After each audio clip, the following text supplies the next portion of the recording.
Hello everyone, this is João from Salmonella Place, and today we're going to be doing an anatomy tutorial on the terms of location and direction, cardinal planes, and axes.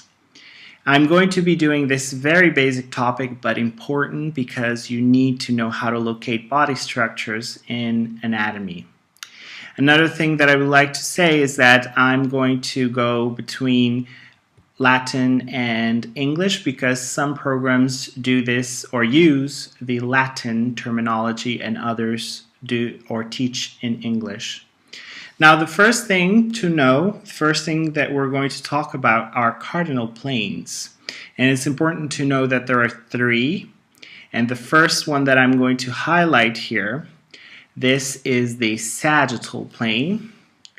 Sagittal plane, why? Because we have here a skull to show you that the sagittal plane is parallel to the sagittal suture that you see here.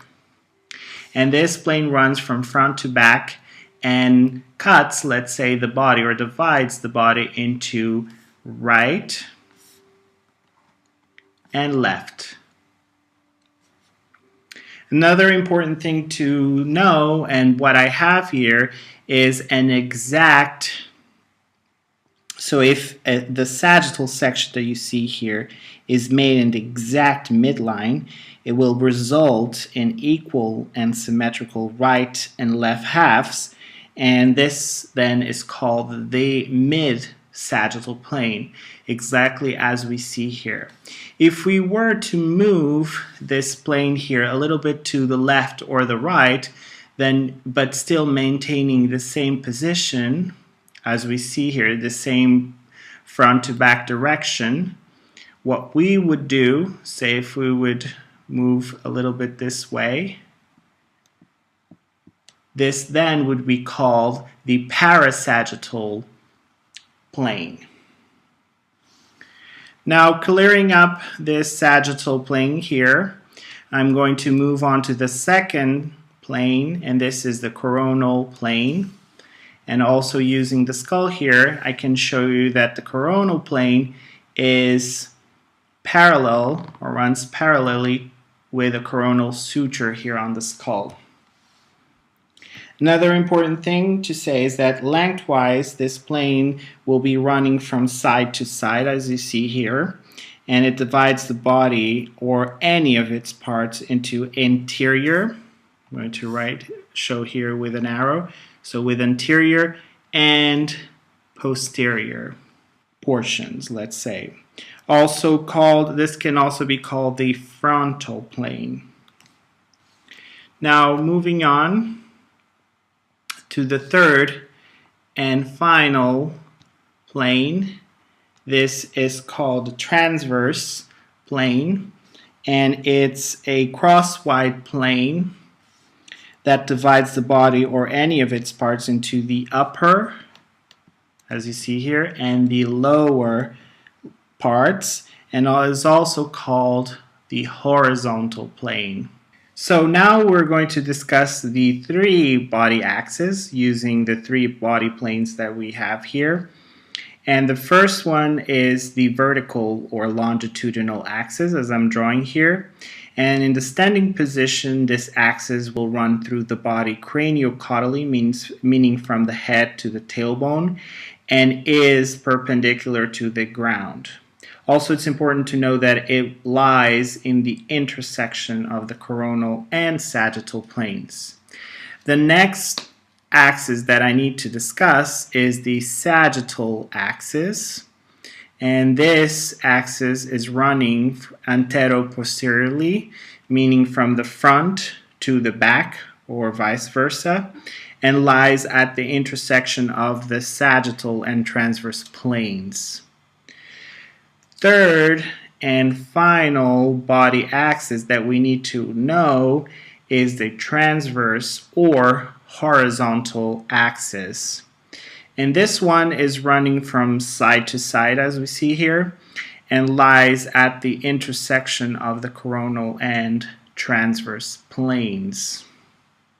Now it's time for us to talk about body directions, and I have a frontal view here of this model where we can clearly see this arrow here representing the mid-sagittal plane or the sagittal plane, and this arrow here in the middle is representing the transverse plane. So the first two directions that you need to know is left versus right. Left in Latin is sinister, and right in Latin is dexter. Now, how do you determine left from right when you're looking at a subject or looking at a structure? Well, these directions are always determined based on the subject's perspective. So anything found on this side, this is the subject's left side, so therefore this is a left part.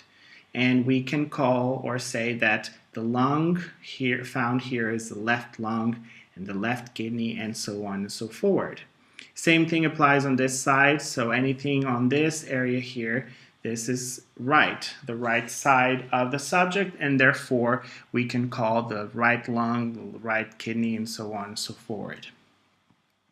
Moving on to other directions that we need to know.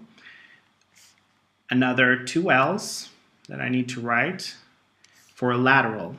And lateral are any structures that are found toward the side. They're away from this mid-sagittal plane that you see here. So any structure that goes away from this mid-sagittal plane are found laterally.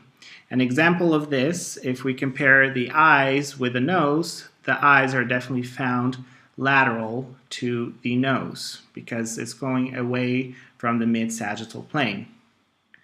Now, another direction that we need to talk about is medial or medialis in Latin. These are structures that are found toward the mid-sagittal plane. So any structures that are going toward this mid-sagittal plane are found medially. And an example of that, of course, using the same example, is that the nose is found medially compared to the eyes. So now let's talk about another two directions that we could see here. And I'm going to write S for superior and I for inferior. So superior are any structures that are found on the top of the body. Say the shoulders are superior to the hips. And inferior are any structures found towards the bottom of the body. And for example, the stomach is inferior to the heart. So we have a side view of the body here where we can discuss a few other directions. The first one is anterior, and these structures are definitely found toward the front of the body. An example here is the nose. If we see here, the nose is on the anterior or the front part of the head. Another equivalent word for anterior is ventral, because ventral comes from the word belly. So these structures are found along or toward the belly surface of the body. An example of this would be the navel is on the ventral surface. Now on the opposite side, then we find posterior. So there are structures that are found toward the back or the rear. And an example of this, if we compare the nose with the ear is definitely found on the posterior side of the nose, or posteriorly to the nose. Another equivalent word to posterior is dorsal, and dorsal means back. So these structures are found along or toward the vertebral surface of the body, so along this way here. Now previously I mentioned that there are some structures found inferiorly, meaning that they are on the bottom or below other structures. And there are structures found superiorly or on the top of the body or above other structures. Now there are other equivalent terms to superior and inferior, and that is Cranial for superior is cranial, or cephalad, meaning that the structure is close to the head. On inferior, you have caudal or caudad from the word tail. And if you know well the tailbone, or found in humans, or the coccyx, then anything towards that area is called caudal. Say if you compare the ear to the shoulder, you can say that the ear is located cranially to the shoulder, and the shoulder is located caudally to the ear. Now here I would like to describe two directions, proximal versus distal. And these directions are used to describe limbs or appendages, say the arms or the legs, and their distance, let's say, from the trunk. So say I want to compare a shoulder with a finger. Since the finger is located more distant from the trunk than the shoulder, then I would say that the finger is located distally compared to the shoulder. Now the shoulder then is located proximally because it is closer to the trunk.